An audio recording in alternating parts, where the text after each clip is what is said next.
ఈ భూమండలంలో ఒకేసారి 7 బాణాలు ప్రయోగించగల వీరుడు ఏకలవ్య. కర్ణుడు ఒకేసారి 3 బాణాలు, అర్జునుడు ఒకేసారి 5 బాణాలు ప్రయోగించగలరు. అలాంటి కర్ణ, అర్జునులను మించిన గొప్ప యోధుడు ఏకలవ్యుడు. గురువు విద్య నేర్పకపోయినా తనకు తానుగా విద్య నేర్చుకున్న గొప్ప విలుకాడు ఏకలవ్యుడు. చరిత్రలో ఏ శిష్యుడు ఇవ్వని గురుదక్షిణ ఇచ్చిన గొప్ప శిష్యుడిగా నిలిచినవాడు ఏకలవ్యుడు. ద్రోణాచార్యుడు కోరాడని తన బొటన వ్రేలిని సైతం కోసి ఇచ్చిన గొప్ప విద్యార్థి ఏకలవ్యుడు. అంతెందుకు, మహాభారతంలో గొప్ప యోధులుగా పేరొందిన కర్ణుడు అర్జునుడికి సైతం ఎక్కడా గుడి కట్టలేదు. కాని ఏకలవ్యుడికి మాత్రం గుడి కట్టారంటేనే మనం అర్థం చేసుకోవచ్చు ఏకలవ్యుడు ఎంత గొప్పవాడోనని. చివరకు కర్ణాటక, మధ్యప్రదేశ్, హర్యానా, రాజస్థాన్ వంటి రాష్ట్ర ప్రభుత్వాలు క్రీడలలో అత్యుత్తమ ప్రతిభ కనబరిచిన విద్యార్థులకు ఏకలవ్య అవార్డు ఇస్తున్నారంటే ఏకలవ్యుడి విలువిద్యా ప్రదర్శన ఎలా ఉంటుందో మనం అర్థం చేసుకోవాలి. తల్లిదండ్రులు లక్షలు ఫీజులు కట్టి స్కూళ్లకు, కాలేజీలకు పంపుతున్నా మా టీచర్లు చెప్పేది మాకు అర్థం కావడం లేదంటున్న నేటితరం విద్యార్థులు అసలు గురువే లేకుండా తన స్వీయ శక్తితో విలువిద్య నేర్చుకున్న ఏకలవ్యుడిని ఇప్పటి తరం విద్యార్థులందరూ ఆదర్శంగా తీసుకోవాలి. అంతటి గొప్పవాడైన ఏకలవ్యుని చరిత్ర గురించి ఇప్పుడు తెలుసుకుందాం. ఏకలవ్యుడు యాదవ కుటుంబంలో జన్మించాడు. ఇతని తండ్రి దేవశ్రవుడు. శ్రీకృష్ణుని తండ్రి వసుదేవునికి దేవశ్రవుడు 3వ తమ్ముడు. కాబట్టి ఏకలవ్యుడు శ్రీకృష్ణునికి సోదరుడు అవుతాడు. చిన్నప్పుడు ఏకలవ్యుడికి దేవశ్రవుడు పెట్టిన పేరు శత్రుఘ్నుడు. అయితే శత్రుఘ్నుడు పుట్టిన సమయంలో తోడేళ్లు ఆ రాత్రంతా ఏడవడం వినిపించింది. అలాగే రక్త వర్షం కురుస్తుంది. దాంతో ఆ రాజ్యంలోని కులగురువులు ఇది చెడు శకునమని మొత్తం కుటుంబాన్ని సర్వనాశనం చేయడానికి ఈ పిల్లవాడు కారణమవుతాడు, కాబట్టి మీరు ఈ శిశువును విడిచిపెట్టండి అని సలహా ఇస్తారు. దాంతో శత్రుఘ్నుడిని అతని తండ్రి దేవశ్రవుడు అడవిలో విడిచిపెడతాడు. అక్కడ నిషాద వంశానికి అధిపతి అయిన హిరణ్యధ్వనుడు ఈ బిడ్డను చూసి తనకు పిల్లలు లేకపోవడంతో ఆ దేవుడే కరుణించి ఈ పిల్లాడిని తనకు ప్రసాదించాడని భావించి ఆ పిల్లవాడిని ఇంటికి తీసుకెళ్తాడు.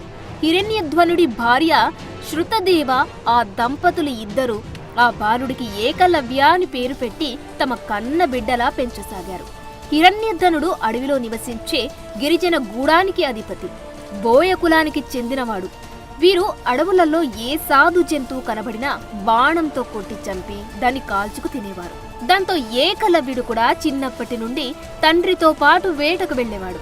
హిరణ్యధ్వనుడు తన కొడుకు ఏకలవ్యుడికి విల్లుతో బాణాలు ప్రయోగించి జంతువులను ఎలా వేటాడాలో నేర్పాడు. చిన్న వయసులోనే తను విలువిద్య నైపుణ్యంతో గురి తప్పకుండా బాణాలు వేసి అందరి హృదయాలను గెలుచుకున్నాడు ఏకలవ్యుడు. ఆ తర్వాత హిరణ్యధ్వనుడు శృతదేవలకు వృషాలి అనే ఆడపిల్ల జన్మించింది. తర్వాత కాలంలో వృషాలిని కర్ణుడు పెళ్లి చేసుకుంటాడు. అయితే విలువిద్యలో ఏకలవ్యుడి ప్రతిభా పాఠపాలను గమనించిన అతని తండ్రి హిరణ్యధ్వనుడు ఎలాగైనా తన బిడ్డను గొప్ప యోధుడిగా తయారు చేయాలని భావించాడు. ఆ కాలంలో భరతఖండంలో గొప్ప గురువుగా ఉన్న ద్రోణాచార్యుడు పాండవులకు, కౌరవులకు, అలాగే చాలా మంది రాజకుమారులకు విలువిద్య నేర్పుతున్నాడని విని ఏకలవ్యుడిని కూడా ద్రోణాచార్యుడి వద్ద విలువిద్య నేర్చుకోమని పంపుతాడు. ఎన్నో వ్యయ ప్రయాసాలకు ఓర్చుకొని కొండ కోనలను దాటుకొని ఏకలవ్యుడు ద్రోణుడి ఆశ్రమానికి చేరుకుంటాడు. ద్రోణుడి కాళ్లపై పడి నమస్కరించి తనకు కూడా విద్య నేర్పమని వేడుకుంటాడు. అందుకు ద్రోణుడు నీవెవరవని అడగగా నా తండ్రి హిరణ్యధ్వనుడు నిషాదుడని చెప్పగా నేను రాకుమారులకు మాత్రమే విద్య నేర్పిస్తాను, సూతులకు నేర్పించను అని కుల అహంకారంతో ద్రోణుడు మాట్లాడతాడు. చిన్నబుచ్చుకున్న ఏకలవ్యుడు ఎంత బ్రతిమాలినా ద్రోణుడు కనికరించకుండా ఆశ్రమం బయటకు వెళ్లగొడతాడు. ద్రోణుడి ఈ చర్య ఏకలవ్యుడిలో పట్టుదల మరింత పెంచుతుంది. ఎలాగైనా నేను విలువిద్య నేర్చుకుని ఇంటికి తిరిగి వెళతాను అని గట్టిగా నిశ్చయించుకుని ఆ ఆశ్రమం పక్కన అడవిలో చెట్లపైన ఒక మంచె ఏర్పాటు చేసుకుని ఒంటరిగా జీవించసాగాడు. ప్రతిరోజు ద్రోణాచార్యుడు తన శిష్యులకు చెప్పే విలువిద్య ప్రయోగాలను దూరం నుండి చూస్తూ వాటిని సొంతంగా సాధన చేసేవాడు. ఒకసారి ద్రోణాచార్యుడు తన శిష్యులను తీసుకుని అడవిలోకి వచ్చి అతి శక్తివంతమైన అస్త్రశస్త్రాల ప్రయోగాన్ని నేర్పసాగాడు.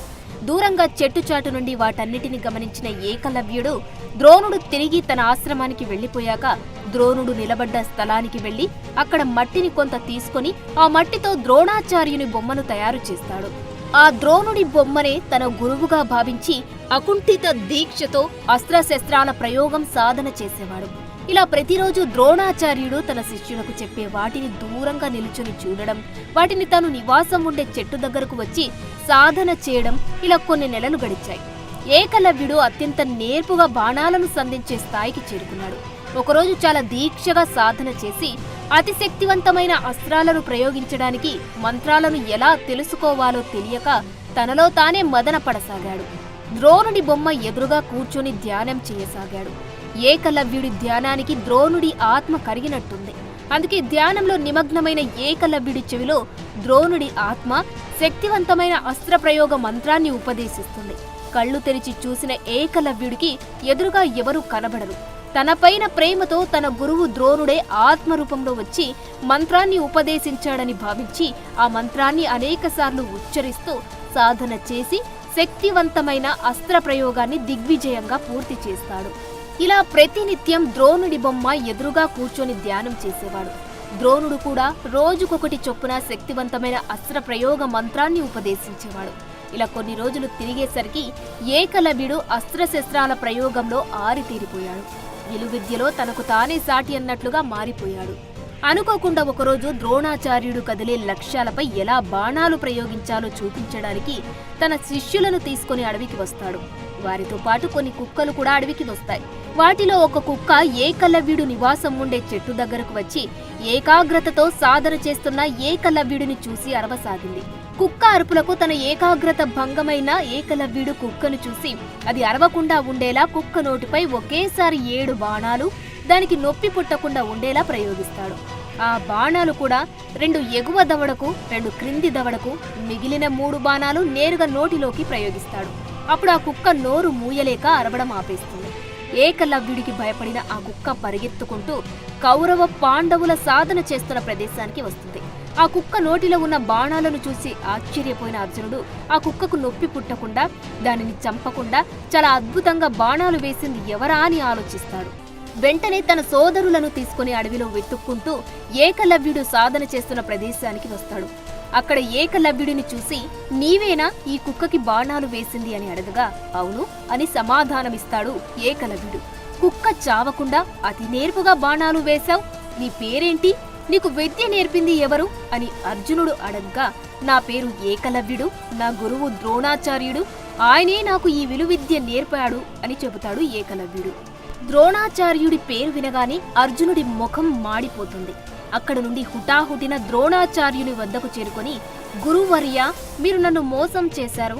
ఈ భూమండలంలో నన్ను మించిన విలుకాడు లేకుండా నాకు అన్ని అస్త్రశస్త్రాలు నేర్పిస్తానని మాట ఇచ్చారు. కానీ నాకు పోటీగా మీరు వేరే శిష్యుడిని తయారు చేశారు. నాకు ఇచ్చిన మాట తప్పుతారా అని ద్రోణుడిని నిందిస్తాడు అర్జునుడు. అర్జునుడు వేసిన నిందారోపణకు బాధపడిన ద్రోణుడు అసలు ఏం జరిగింది అని అడగగా అర్జునుడు కుక్క గురించి, దానికి నేర్పుగా బాణాలు వేసిన ఏకలవ్యుడి గురించి చెబుతాడు.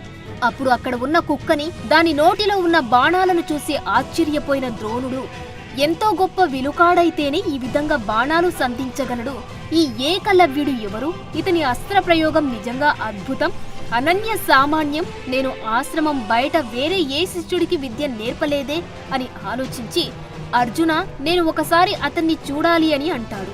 అప్పుడు అర్జునుడు ద్రోణుడిని వెంట పెట్టుకుని ఏకలవ్యుడి దగ్గరకు తీసుకువస్తాడు. వీళ్ళిద్దరూ వెళ్లేసరికి ఏకలవ్యుడు చాలా ఏకాగ్రతతో విలువిద్య సాధన చేస్తుంటాడు.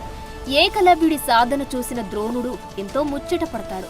తర్వాత కొంతసేపటికి ద్రోణుడిని చూసిన ఏకలవ్యుడు పరిగెత్తుకుంటూ వచ్చి శిరస్సు వంచి నమస్కరించి ఇన్నాళ్లకు నన్ను కరుణించావా గురుదేవా అని అతిథి మర్యాదలు చేస్తాడు. అతని గురుభక్తికి సంతోషించిన ద్రోణుడు ఏకలవ్య, నీవు ఎవరు అని అడుగుతాడు. ఎందుకంటే అప్పటికే ఏకలవ్యుడిని చూసి కొన్ని సంవత్సరాలు గడవడం మూలంగా ఏకలవ్యుడిని పోల్చుకోలేకపోతాడు ద్రోణుడు.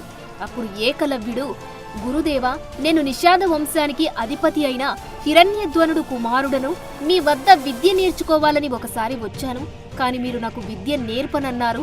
ఎలాగైనా నేను గొప్ప విలుకాడిని కావాలని ఇంటికి కూడా వెళ్లకుండా ఇక్కడే ఈ అడవిలోనే ఉంటూ ప్రతిరోజు మీరు శిష్యులకు బోధించేటప్పుడు దూరం నుండి చూస్తూ సాధన చేసేవాడిని.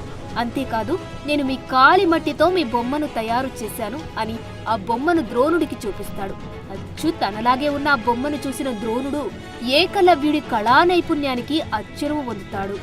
అప్పుడు ఏకలవ్యుడు, గురుదేవా, నేను ప్రతినిత్యం మీ బొమ్మ ముందు కూర్చొని ధ్యానం చేసేవాడిని. అప్పుడు మీరు అదృశ్య రూపంలో వచ్చి నా చెవిలో అస్త్రశస్త్ర ప్రయోగ మంత్రాలను చెప్పేవారు. ఆ మంత్రోపాసన సాధన చేసిన నేను ఎన్నో దివ్యాస్త్రాలను సాధించాను అని చెబుతాడు. దాంతో చాలా ఆశ్చర్యానికి గురైతాడు ద్రోణుడు. నిజంగా ఏకలవ్యుడి గురుభక్తి చాలా గొప్పది. నాకు తెలియకుండానే నా ఆత్మ తన శిష్యుడి కోసం పరిగెత్తుకు వెళ్లి అతనికి విలువిద్యను బోధించింది. నిజంగా గురు శిష్యుల సంబంధం చాలా గొప్పది. దానికి కులమతాలు ఉండవు. ఈ ఏకలవ్యుడు శిష్యులలో ప్రథమ స్థానంలో ఉంటాడు అని మనసులో అనుకుంటాడు. తర్వాత తన పక్కనున్న అర్జునుడిని చూస్తాడు. అర్జునుడు కూడా తదేకంగా తననే నిందిస్తున్నట్లు చూడడంతో ఏమి చేయాలో పాలుపోక ఆలోచిస్తుంటాడు. ఈ భూమండలంలో అర్జునుడిని మించిన విలుకాడు లేకుండా అన్ని అస్త్రశస్త్రాలు నేర్పిస్తానని మాట ఇచ్చాను. ఇప్పుడేమో ఏకలవ్యుడు సొంతంగా సాధన చేసి అర్జునుడిని మించిన గొప్ప విలుకాడయ్యాడు. ఏకలవ్యుడు ఇలాగే ఉంటే అతని ముందు అర్జునుడు ఎందుకు పనికిరాడు. ఎలాగైనా ఏకలవ్యుడిని తగ్గించాలి అని మనసులో అనుకుని ఏకలవ్యుడితో ఇలా అంటాడు. ఏకలవ్య, నన్ను నీ గురువుగా భావించావు. నా ప్రతిమ తయారు చేసి పూజించావు. నేను అదృశ్య రూపంలో చెప్పిన మంత్రాలను సాధన చేసి అనేక దివ్యాస్త్రాలను సాధించావు. సంతోషం. కాని గురు శిష్యుల రుణం తీరాలంటే శిష్యుడు గురువుకు ఏదైనా గురుదక్షిణ ఇవ్వాలి అని అంటాడు. అప్పుడు ఏకలవ్యుడు, గురుదేవా, మీరు గురుదక్షిణగా ఏమి కావాలో చెప్పండి. నాకు సాధ్యం కానిది ఏమీ లేదు. మీరు నేర్పిన దివ్యాస్త్రాలతో ఈ విశ్వంలో దేనినైనా గెలిచి మీకు కానుకగా సమర్పిస్తాను అని చెప్పగా, ఏదైనా ఇస్తావా? మాట తప్పవుగా అని ద్రోణుడు అనగా, నా గురువు మీద ఆనా, ఏదైనా కోరుకోండి. చివరకు నా ప్రాణమైన గురువు కోసం సంతోషంగా అర్పిస్తాను అని ఏకలవ్యుడు చెబుతాడు. తన కోసం ప్రాణాలు ఇవ్వడానికి సిద్ధపడ్డ ఏకలవ్యుడి గురుభక్తిని చూసిన ద్రోణుడి హృదయం సంతోషంతో ఉప్పొంగుతుంది. నిజంగా ఏకలవ్యుడు చాలా గొప్పవాడు. తన సొంతంగా విద్య నేర్పకపోయినా నా కోసం తన ప్రాణం ఇస్తానంటున్నాడు. ఇలా ఎంతమంది శిష్యులు తమ గురువుల కోసం ప్రాణాలు ఇస్తానంటారు అని మనసులో అనుకొని బయటకు మాత్రం, నాయనా ఏకలవ్య, నాకు నీ ప్రాణం అక్కర్లేదు. నీ కుడి చేతి బొటన వేలిని కోసి ఇవ్వు చాలు అని అంటాడు. ద్రోణుడి కోరిక విన్న అర్జునుడు అలాగే స్తబ్దుగా ఉండిపోతాడు. కుడి చేతి బొటన వ్రేలిని కోసి ఇవ్వడమంటే ఇక ఈ జన్మలో ఏకలవ్యుడు బాణాలు ప్రయోగించలేడు. నాకు ఇచ్చిన మాట నిలబెట్టుకోవడం కోసం ద్రోణుడు ఏకలవ్యుడిని చాలా పెద్ద కోరిక కోరాడు. దీని అంతటికి కారణం తనే అని బాధపడసాగాడు. ద్రోణుడి కోరికను అర్థం చేసుకున్న ఏకలవ్యుడు బాధపడలేదు. తను ఇక ఈ జన్మలో బాణాలు వెయ్యలేకపోయినా కనీసం గురువు అడిగిన గురుదక్షిణను కాదనకుండా ఇచ్చిన శిష్యుడిగా చరిత్రలో నిలిచిపోతే చాలు అని అనుకుని ఒక బాణం తీసుకొని దాని చివర కొనతో తన కుడి చేతి బొటన వేలిని కోసుకొని దానిని సంతోషంగా తన గురువైన ద్రోణుడి పాదాలకు సమర్పిస్తాడు. ఏకలవ్యుడి త్యాగానికి తన కళ్ళ నుండి కన్నీరు కారుతుండగా బాధతో, ఏకలవ్య, నీవు తప్పక ఒక గొప్ప శిష్యుడిగా చరిత్రలో చిరస్థాయిగా నిలిచిపోతావు అని అతన్ని ఆశీర్వదించి అర్జునుడిని తీసుకుని అక్కడి నుండి తన ఆశ్రమానికి వెళ్లిపోతాడు ద్రోణుడు. ఇక తనకు కూడా ఆ అడవితో అనుబంధం తీరిపోయిందని భావించిన ఏకలవ్యుడు తన చేతి గాయానికి ఆకుపసరతో కట్టుకొని కొన్ని రోజుల పాటు ప్రయాణించి తన గూడానికి తిరిగి వెళ్లిపోతాడు. అక్కడ చాలా సంవత్సరాల తర్వాత ఏకలవ్యుడిని చూసిన అతని తల్లిదండ్రులు హిరణ్యధ్వనుడు, శృతదేవలు జరిగిందంతా తమ బిడ్డ ద్వారా తెలుసుకుని బాధపడతారు. తమ బిడ్డ గొప్ప విలుకాడు కాకపోయినా కనీసం ప్రాణాలతో ఉన్నాడు చాల్లి అని అనుకుని తృప్తి పడతారు. ఆ తర్వాత కాలంలో జరాసంధుడు శ్రీకృష్ణుడి మీద పగతో మధురను ముట్టడించాలని ప్రణాళిక చేస్తాడు. అతనికి నైపుణ్యం కలిగిన ఒక విలుకాడి అవసరం ఏర్పడుతుంది. హిరణ్యధ్వనుడికి జరాసంధుడికి పూర్వీకుల నుండి పాత పరిచయం ఉండడంతో ఏకలవ్యుడి గురించి తెలుసుకున్న జరాసంధుడు అతని తన సైన్యాధ్యక్షుడిగా నియమిస్తాడు. ఏకలవ్యుడు కూడా కుడి చేతి బొటన వేలు లేకపోయినా బాణాలను మునుపటిలా వేగంగా వాడిగా కాకపోయినా బాగానే ప్రయోగించేవాడు. జరాసంధుడి సైన్యంలో చాలా మందికి విలువిద్యలు శిక్షణ ఇచ్చిన ఏకలవ్యుడు వారందరినీ గొప్ప యోధులుగా తీర్చిదిద్దాడు. తర్వాత ఒకసారి రుక్మిణిని శ్రీకృష్ణుడు తీసుకొని పారిపోయినప్పుడు జరాసంధుడు, శిశుపాలుడు శ్రీకృష్ణుడితో యుద్ధం చేస్తారు. ఆ యుద్ధంలో ఏకలవ్యుడు కూడా సైన్యాధ్యక్షుడిగా పాల్గొని అనేక మంది యాదవ వీరులను చంపుతాడు. ఆ తర్వాత భీముడి చేతిలో జరాసంధుడు దారుణంగా మరణిస్తాడు.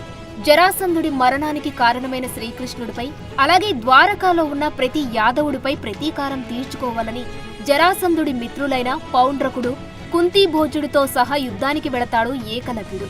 అనేక రోజుల పాటు భయంకరంగా జరిగిన ఆ యుద్ధంలో చివరకు శ్రీకృష్ణుడు ఏకలవ్యుడిని సంహరిస్తాడు.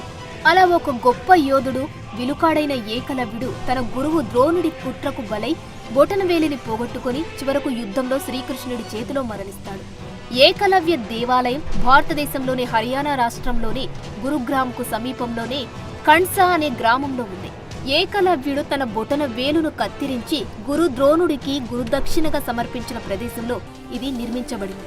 ఈ ప్రదేశంలో అతని బొటనవేలు ఖననం చేయబడిందని ఈ గొప్ప హీరో గౌరవార్థం దానిపైన ఒక ఆలయాన్ని నిర్మించారు.